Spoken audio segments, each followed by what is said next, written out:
नमस्कार दोस्तों। क्या आप भी चाहते हैं कि आपकी बातें लोगों के दिलों में उतर जाएं? क्या आप भी एक ऐसे लीडर बनना चाहते हैं जिसकी बातों से लोग मोटिवेट हो जाएं, टीम एकजुट हो जाए और हर कोई आपकी रिस्पेक्ट करे? तो आज की इस वीडियो में हम जानेंगे बेस्ट सेलर किताब how to talk like a leader का हिंदी सारांश, जिसमें छुपा है लीडरशिप कम्युनिकेशन का असली राज। वीडियो को अंत तक जरूर देखिएगा, क्योंकि हर सेक्शन के बाद आपको मिलेगा एक छोटा सा टास्क जिससे आप तुरंत अपनी कम्युनिकेशन स्किल्स में सुधार ला सकते हैं। क्या आपने कभी सोचा है कि महात्मा गांधी, नेल्सन मंडेला या स्टीव जॉब्स जैसे लीडर्स की बातें इतनी असरदार क्यों होती थी? उनकी पोजीशन से ज्यादा उनकी बोलने की कला ने उन्हें महान बनाया। तो चलिए सीखते हैं वो 10 राज जो आपको भी बना सकते हैं एक असरदार लीडर। How to talk like a leader केवल बोलने की कला पर एक किताब नहीं है, बल्कि यह नेतृत्व के उस मूलभूत स्तंभ का एक गहन विश्लेषण है जो संचार के माध्यम से विचारों को प्रभाव में, निर्देशों को प्रेरणा में और अनुयायियों को एक समर्पित टीम में बदल देता है।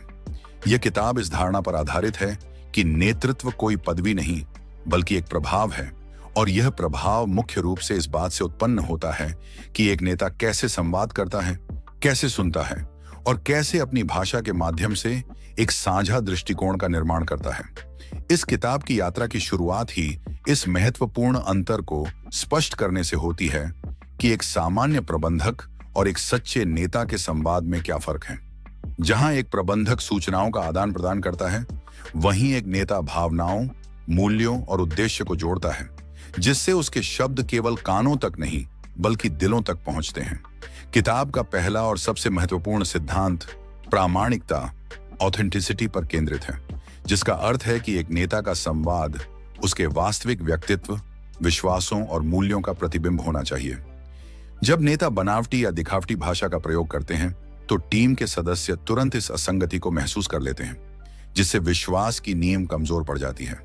प्रामाणिकता का अर्थ अपनी कमजोरियों को स्वीकार करने और मानवीय पहलुओं को सामने रखने से भी है, क्योंकि जब एक नेता यह स्वीकार करता है कि उसके पास सारे जवाब नहीं हैं, तो वह अपनी टीम के लिए एक सुरक्षित मनोवैज्ञानिक वातावरण बनाता है, जहां लोग सवाल पूछने, अपनी राय रखने और जोखिम उठाने से नहीं डरते। प्रामाणिकता के बाद किताब स्पष्टता, क्लैरिटी के महत्व पर जोर देती है, क्योंकि एक अस्पष्ट संदेश भ्रम, निष्क्रियता और संसाधनों की बर्बादी का कारण बनता है।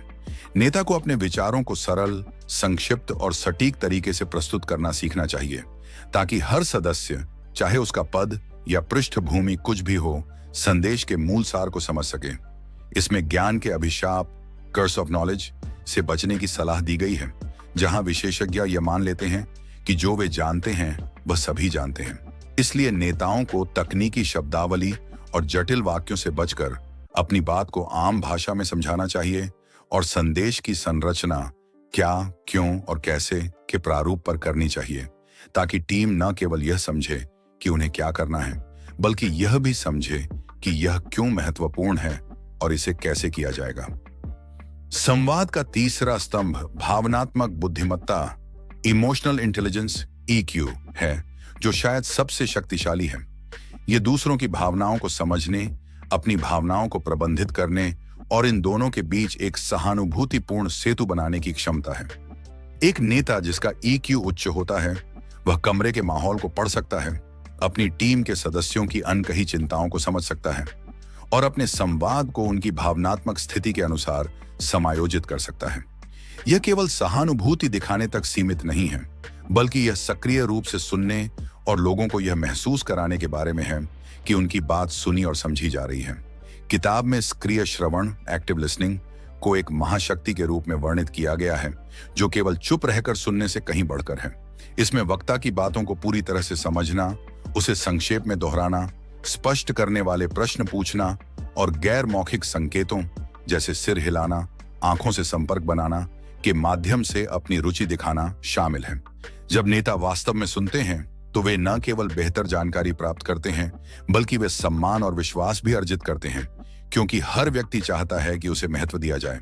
इसी से जुड़ा हुआ एक और शक्तिशाली उपकरण है प्रभावशाली प्रश्न पूछना, पावरफुल क्वेश्चनिंग।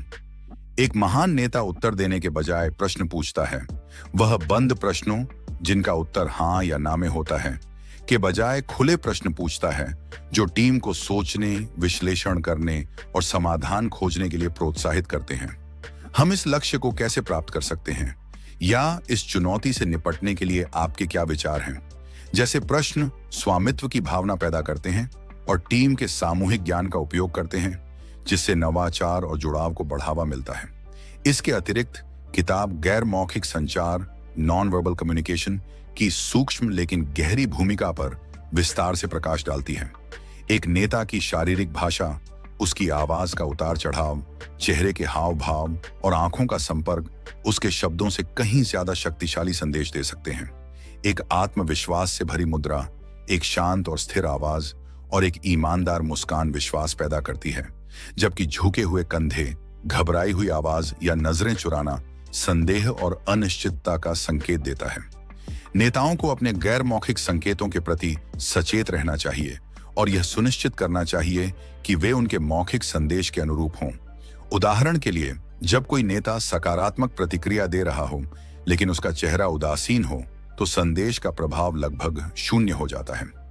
किताब का एक बड़ा हिस्सा कहानी कहने की कला, आर्ट ऑफ स्टोरी टेलिंग को समर्पित है, क्योंकि कहानियां तथ्यों और आंकड़ों की तुलना में कहीं अधिक यादगार, प्रेरक और भावनात्मक रूप से जोड़ने वाली होती हैं।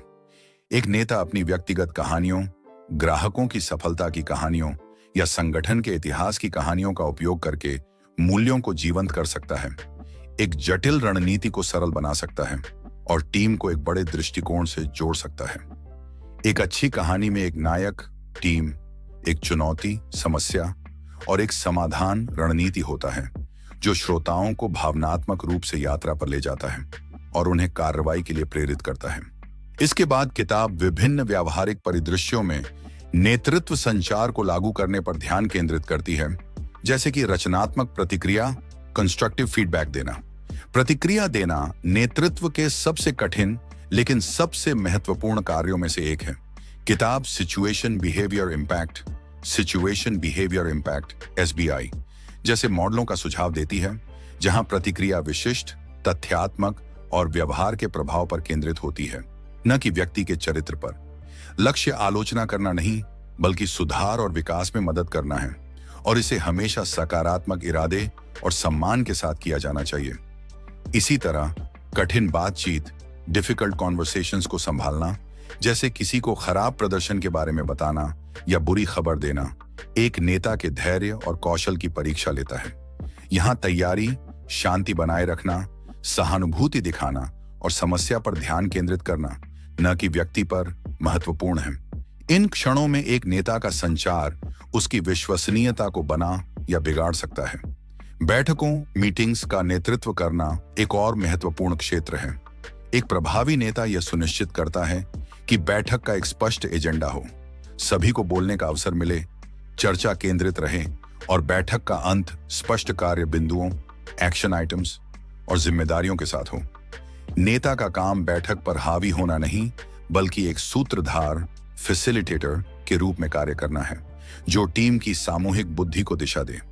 सार्वजनिक भाषण और प्रस्तुतियां, पब्लिक स्पीकिंग एंड प्रेजेंटेशंस भी नेतृत्व संचार का एक अभिन्न अंग है।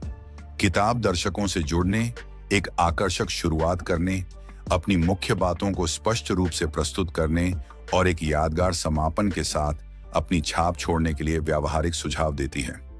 यहाँ भी आत्मविश्वास, स्पष्टता और कहानी कहने की कला का संयोजन सफलता की कुंजी है।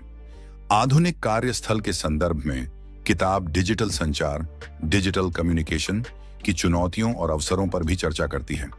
ईमेल, चैट और वीडियो कॉन्फ्रेंसिंग में स्पष्टता, संक्षिप्तता और स्वर, टोन का ध्यान रखना और भी महत्वपूर्ण हो जाता है। क्योंकि गैर मौखिक संकेत सीमित होते हैं। एक नेता को दूरस्थ रूप से काम कर रही टीम के साथ भी संबंध बनाने और विश्वास बनाए रखने के लिए जानबूझकर प्रयास करने पड़ते हैं। संकट के समय संचार, कम्युनिकेशन इन क्राइसिस एक और महत्वपूर्ण अध्याय है, जहां एक नेता की असली परीक्षा होती है। संकट के समय टीम और हितधारक अपने नेता से पारदर्शिता, स्थिरता और दिशा की उम्मीद करते हैं। ऐसे समय में नियमित रूप से संवाद करना, जो पता है उसे स्पष्ट रूप से बताना जो नहीं पता है उसे स्वीकार करना और सहानुभूति और आत्मविश्वास का प्रदर्शन करना अत्यंत महत्वपूर्ण है। अंत में किताब समावेशी संचार, इंक्लूसिव कम्युनिकेशन के महत्व को रेखांकित करती है, जिसका अर्थ है ऐसी भाषा का उपयोग करना और ऐसा वातावरण बनाना जहां हर कोई अपनी पृष्ठभूमि, लिंग या विचारों की परवाह किए बिना सम्मानित और मूल्यवान महसूस करे। एक समावेशी नेता सक्रिय रूप से विविध दृष्टिकोणों को आमंत्रित करता है।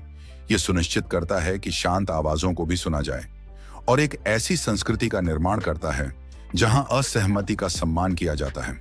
संक्षेप में, how to talk like a leader इस विचार को पुष्ट करती है कि नेतृत्व संचार केवल तकनीकों का एक सेट नहीं है, बल्कि यह एक मानसिकता है, एक सतत अभ्यास है जो आत्म जागरूकता से शुरू होता है और दूसरों को सशक्त बनाने के उद्देश्य से समाप्त होता है। यह किताब पाठकों को यह सिखाती है कि उनके शब्द एक शक्तिशाली औजार हैं, जिनका उपयोग विश्वास बनाने, प्रेरणा जगाने, बदलाव लाने और अंततः एक ऐसी विरासत बनाने के लिए किया जा सकता है जो उनके पद से कहीं बड़ी हो। यह एक व्यावहारिक रोड मैप है जो किसी भी महत्वाकांक्षी व्यक्ति को अपनी आवाज को एक सामान्य आवाज से एक नेता की आवाज में बदलने में मदद कर सकता है। एक ऐसी आवाज जो न केवल सुनी जाती है, बल्कि जिसका अनुसरण भी किया जाता है।